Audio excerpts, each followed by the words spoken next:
Bienvenido a tu siguiente clase de química. Constantes de acidez e ionización. Te está hablando Mr. Alexander Colino. Última clase de este periodo lectivo. Bien, entonces comencemos con lo siguiente. Hemos venido hablando de ácidos y bases. Nosotros sabemos ya de plano, de ordinario, que un ácido monoprótico se puede disociar según la ecuación química que estamos viendo aquí en la pizarra. Cede el protón y se separa del anión. Tal es el caso como si estuviésemos hablando, por ejemplo, del ácido clorhídrico. Supongamos que hablamos del ácido clorhídrico. Si hablamos del ácido clorhídrico, entonces tenemos, por ejemplo, que el HCl lo podemos disociar en su protón más el anión cloruro. En este caso, estamos hablando, ¿verdad? Para que hagas la similitud, que el anión es A. Por supuesto, este viene a ser el protón y el ácido tiene la forma de HA. Una reacción reversible. Disculpa que no coloqué las dos flechas. Pasa con cualquier ácido monoprótico. ¿Ok? Por ejemplo, vamos a suponer que tienes el H2S, sulfuro de hidrógeno. Lo puedes separar de esta manera. Básicamente, estamos hablando de que se separa en protón y anión. Pero el anión sulfato tiene dos cargas. Por eso es que aparece un estado de oxidación 2. Por lo tanto, aquí al protón le tendrías que colocar un 2. Bien, entonces, ¿qué sucede? Son reacciones reversibles y en las reacciones reversibles tienen una constante de equilibrio. La constante de equilibrio que nosotros estábamos acostumbrados a llamar hasta hace poco K sub C o K sub P si hablábamos de presiones.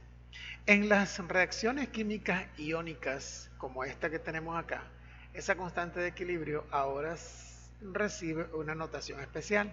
Si hablamos de un ácido, la llamamos K sub A. Y si hablamos de una base, la llamamos K sub B.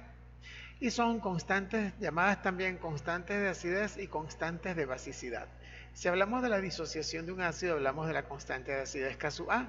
Y no será otra cosa más que la relación entre la concentración de los productos de la reacción, tal como ves aquí, entre la concentración de los reactivos, que en este caso pues es 1. 1 porque solo lo estamos disociando de esta manera. ¿Por qué? Porque realmente la disociación es acuosa. Y al ser acuosa, nosotros hablamos, por ejemplo, de que el ácido lo podemos disociar en agua, tal, y aparecería el ion hidróneo, que es el equivalente al protón, más el anión, ¿ya? Pero nosotros sabemos que la concentración del agua en las soluciones acuosas, cuando vimos el producto iónico de agua lo podemos aproximar a 1. Por eso en estas ecuaciones no aparece en el denominador. De tal manera que si hablamos, por ejemplo, del ácido acético, la constante de acidez será la concentración de los hidróneos por la concentración del ion acetato entre la concentración del ácido como tal. Bien, entonces, esta expresión indica que en soluciones acuosas diluidas de ácido acético la concentración de iones hidróneo multiplicada por la concentración del ion acetato y luego dividida por la concentración del ácido acético, ¿ok?, no ionizado es igual a 1,8 por 10 a la menos 5. No he dicho de dónde sale este valor, pero estamos tomándolo como una referencia. Bien, no ionizado significa que no se ha disociado totalmente. Cuando el ácido se disocia, una parte del ácido queda igual como está aquí molecularmente y no está disociada. Por eso hablamos de porcentajes de ionización. Algunos ácidos débiles son muy conocidos. El vinagre es una solución de ácido acético. Ahí está la fórmula, CH3COOH es un ácido orgánico al 5%. Las bebidas carbonatadas son soluciones saturadas de dióxido de carbono en agua, lo cual produce ácido carbónico, y esta es una reacción típica que ya nosotros conocemos, de que estamos en química de primer año. Los frutos cítricos contienen ácido cítrico, allí tenemos la ecuación. Algunos ungüentos y polvos se emplean con fines medicinales que contienen ácido bórico.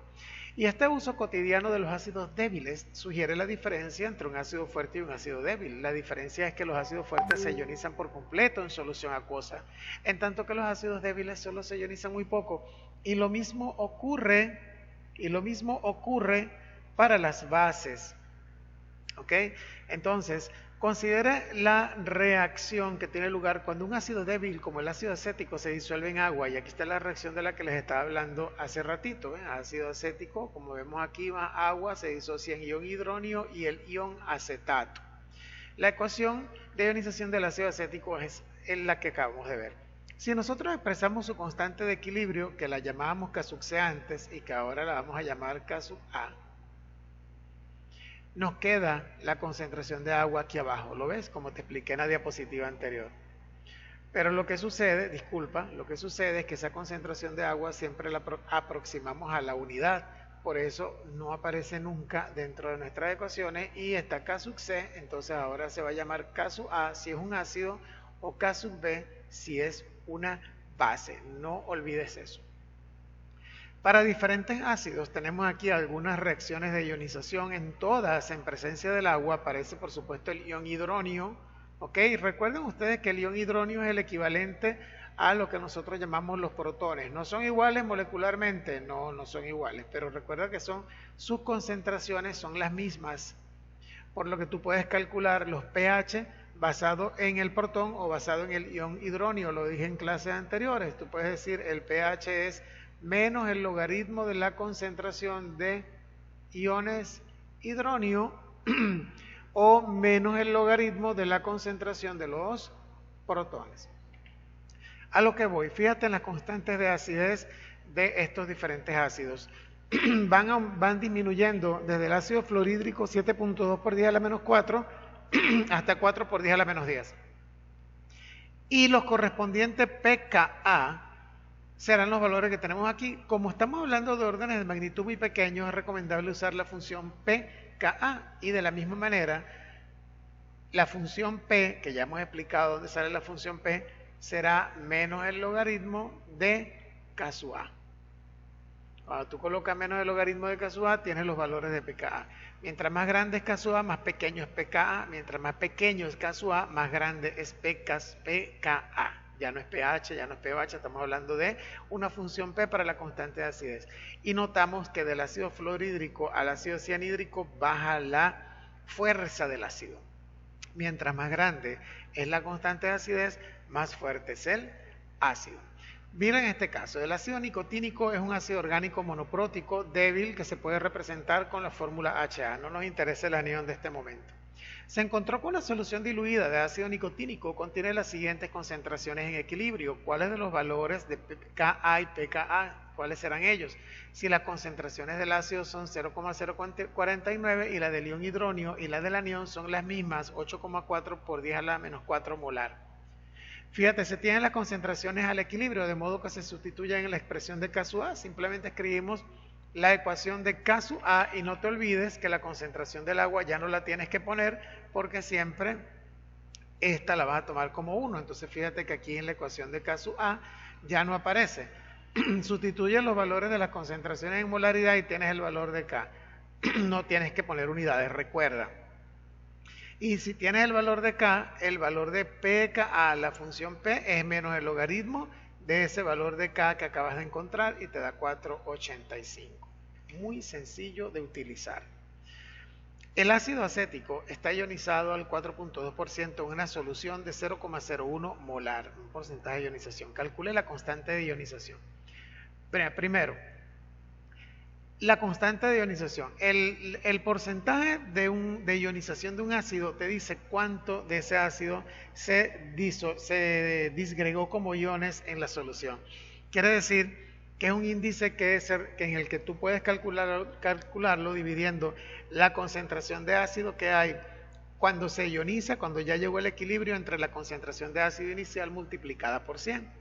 Por lo tanto, si aquí te dan el porcentaje de ionización y te dicen que la solución original tiene una concentración de 0,0100 molar, entonces ¿cuánto es lo que se ioniza? Multiplicas 0.042 por 0.01. Sean, recuérdate que este 4.2% no es otra cosa que 4.2 dividido para 100 y por eso que aparece el 0.042.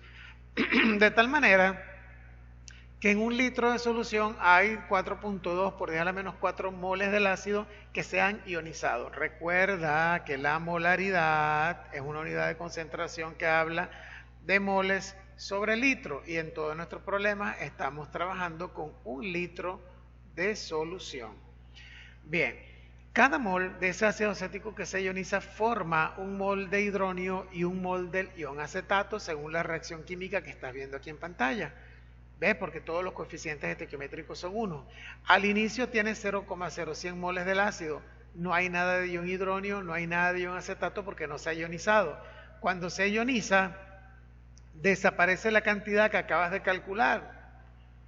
Es decir, se le resta la cantidad inicial porque se está disociando. Y esa misma cantidad será la que aparezca de ion hidronio y de ion acetato.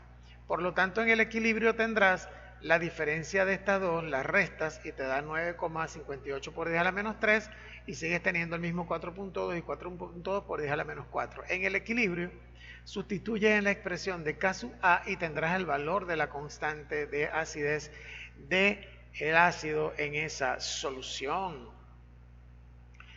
Ahora, fíjate, el pH medido de una solución de ácido cloroacético es de 0.115 molar, de 0.115 molar es de 1.92. ¿Cuál es el valor de Ka de este ácido monoprótico débil? Dice, ok, es monoprótico, te olvidas de quién es el ion, quién es el anión, simplemente lo representa por esta fórmula y ya tú sabes que la constante estará dada por esta ecuación.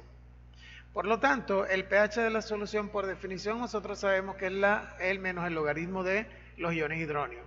Pero como te dan el valor del pH, ya pues tú sabes, por lo que hemos visto en clases anteriores, que aplicas la función antilogaritmo, porque son funciones inversas, y tendrás el valor de la concentración de iones hidróneos.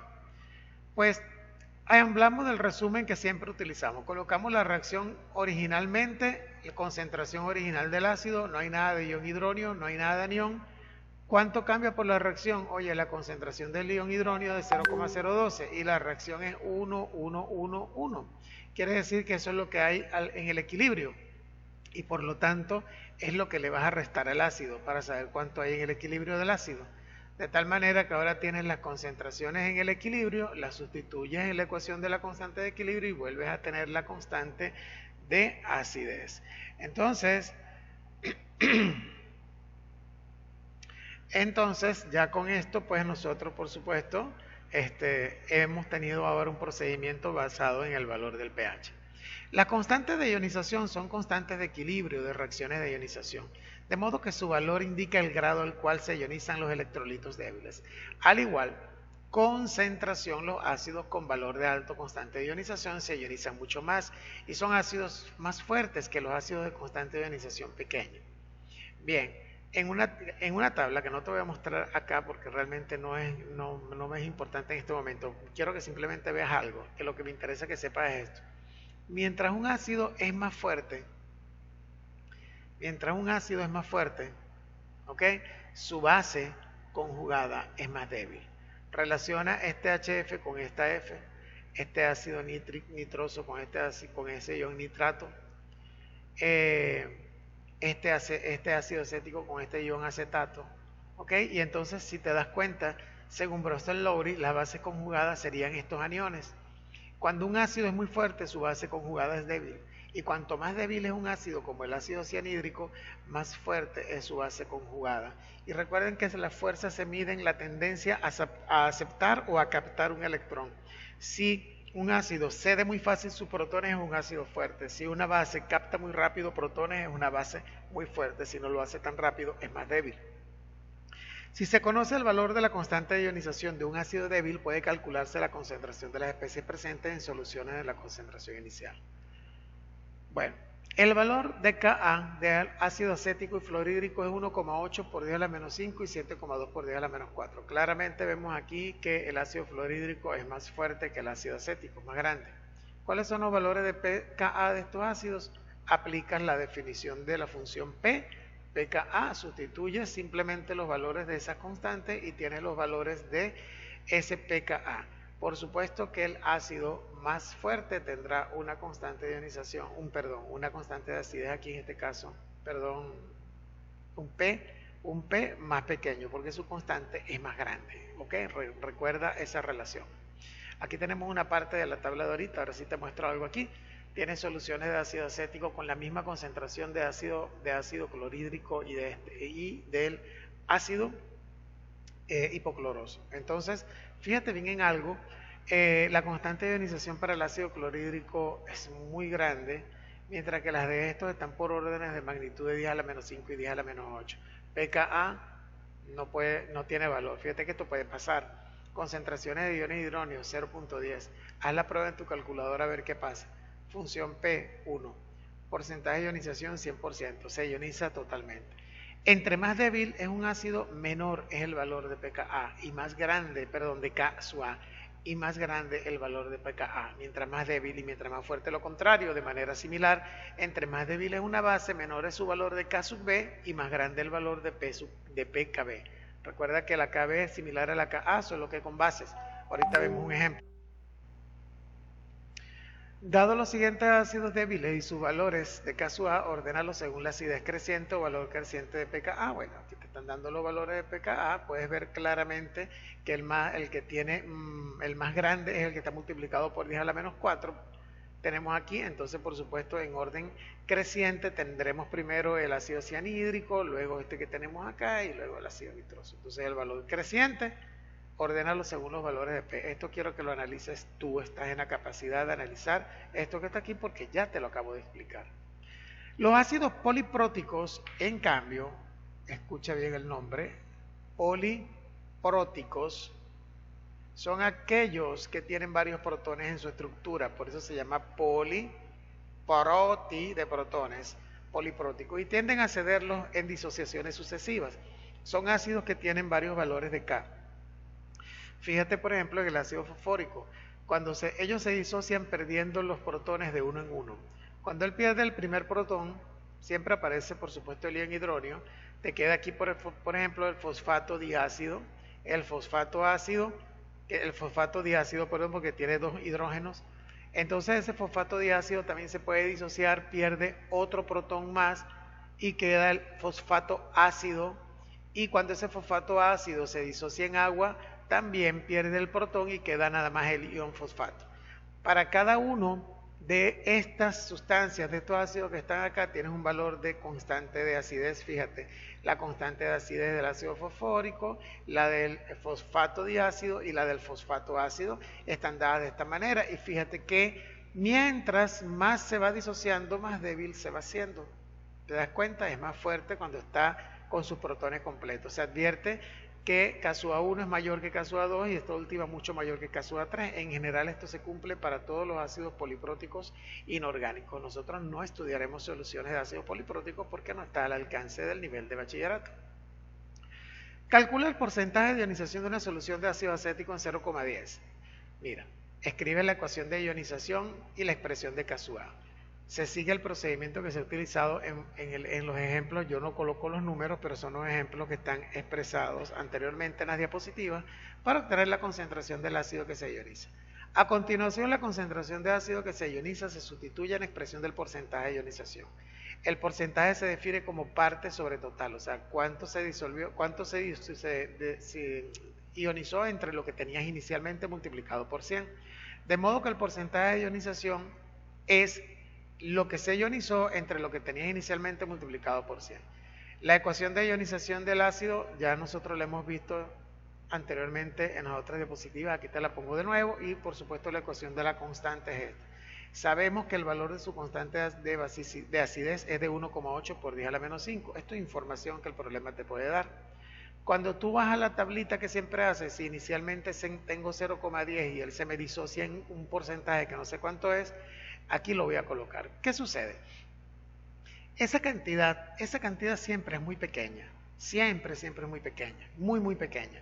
Cuando tú escribes la ecuación de la constante de acidez, esta parte, para no hacer complejo el cálculo, el denominador, siempre vas a hacer que vas a aproximar esta cantidad a la cantidad inicial. Es decir, vas a asumir que esta X es tan pequeña que esta diferencia prácticamente no difiere mucho de 0.10, y eso hace que la ecuación quede más sencilla de resolver. Y cuando la resuelves, te das cuenta que efectivamente esa partecita es muy pequeña, por 10 a la menos 3, ¿qué tanto le resta? No introduce mayores errores. Haz siempre esto en tus problemas, y esta es la manera que se recomienda en todos los textos. Esto da como resultado que lo que se ionizó del ácido es 1,3 por 10 a la menos 3. Ahora puede calcularse el porcentaje de ionización, que vendría a ser la concentración en el equilibrio, ¿verdad? Lo que acabas de calcular, la concentración en el equilibrio, que es lo que se ionizó, entre lo que tenías inicialmente, apenas 1,3%. Es rarísimo que esto pase de un 10%. Mira, ya 10% es demasiado, porque son débiles y esos porcentajes son pequeños. La suposición es razonable, porque mira lo que le vas a restar a 0,10, 0,0013. Calcula la concentración de los iones hidróxido, el pH y porcentaje de ionización de una solución acuosa de amoníaco a 0,20 molar. Wow, esto es una base. Se escribe la ecuación de ionización del amoníaco acuoso y se representa en términos algebraicos las constantes de equilibrio. A continuación se sustituye en la expresión de K sub B y se despejan las concentraciones. Observa. Tengo la ecuación de ionización del amoníaco. Esta no tengo yo por qué dártela, tú la tienes que saber escribir. Se va a producir el amonio y el hidróxido. Esto es una base. Entonces fíjate, inicialmente tengo 0,20, nada del ion amonio, nada del ion hidróxido. Cuando se disocia, desaparece una cantidad, aparece una cantidad y otra cantidad. La reacción es 1 a 1, no tengo que multiplicar a nadie aquí, sino por 1, 1, 1. Recuerda eso, que si aquí los coeficientes estequiométricos son 1, tú no tienes que multiplicar a nadie en esta tabla por nadie. En el equilibrio, restas, tienes esta diferencia y tienes esta cantidad. Cuando escribes la constante de basicidad, aquí estamos hablando de una base, productos sobre reactivos, entonces te queda esta ecuación y vuelves a hacer lo mismo. Como esa X es tan pequeña, tú puedes decir, yo sé que eso es pequeño. Dice, de nuevo esta ecuación se puede simplificar. El valor de K sub B indica que la base está poco ionizada, de modo, porque es muy pequeña, mira, el valor de K sub B, este valor el problema te lo tiene que dar. Aquí en esta diapositiva, en este ejercicio no te lo dan porque lo sacan directamente de una tabla, pero cuando se va a hacer hay que buscarlo en una tabla. En el ejercicio que te dejaré en la tarea, te lo voy a proporcionar. Ese valor es pequeño, entonces se puede suponer que esa X también va a ser pequeña. Haces lo mismo, simplificas en la ecuación de tal manera que la ecuación queda más sencilla de resolver. 1,9 por 10 a la menos 3, eso es lo que le vas a restar a 0,20, no vale la pena calcularlo. Entonces la ecuación queda más sencilla. Al tener la concentración de los iones OH, tienes el pOH y tienes el pH, por supuesto, porque es la diferencia de 14 menos pOH.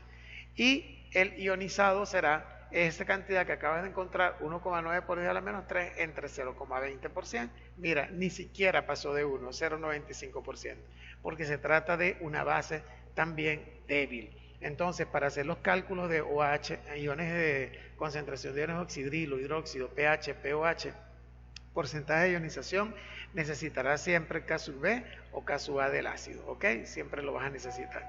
Aquí te dejo algunos términos clave para que repases: ácido monoprótico, no electrolito, poliprótico, tómalos en cuenta. Algunos no los vimos, aminas no las vimos, constante de hidrólisis no la vimos. Hidrólisis, bueno, no está de más que los leas. Esto sí creo que lo nombré, indicador, pero no trabajé con ello. La función es P, el producto iónico del agua, y la solvólisis creo que tampoco, no es la solvólisis, no la consideramos en este tema, pero los demás sí. Entonces, para que tengas a repasar. Y los ejercicios que te voy a dejar para que complementes la parte práctica de esta última parte, disculpa que aquí faltó la sí lo voy a evaluar en el quimestral, no en el aporte, te los dejo, son estos que están aquí. Son ejercicios asociados a lo que explicamos en esta parte. Aquí vas a buscar concentraciones de ácido benzoico con una solución y vas a necesitar el valor de la constante, del ácido. Entonces esa constante la puedes conseguir en esta tabla. Bien, la puedes conseguir en esta tabla, quitarla del ácido benzoico. Y si es que en algún problema te hace falta alguna constante, la puedes buscar en internet. Eso no es ningún problema, ¿ok? Así que bueno, eso es todo. Que sea de provecho tu clase. Hasta la próxima.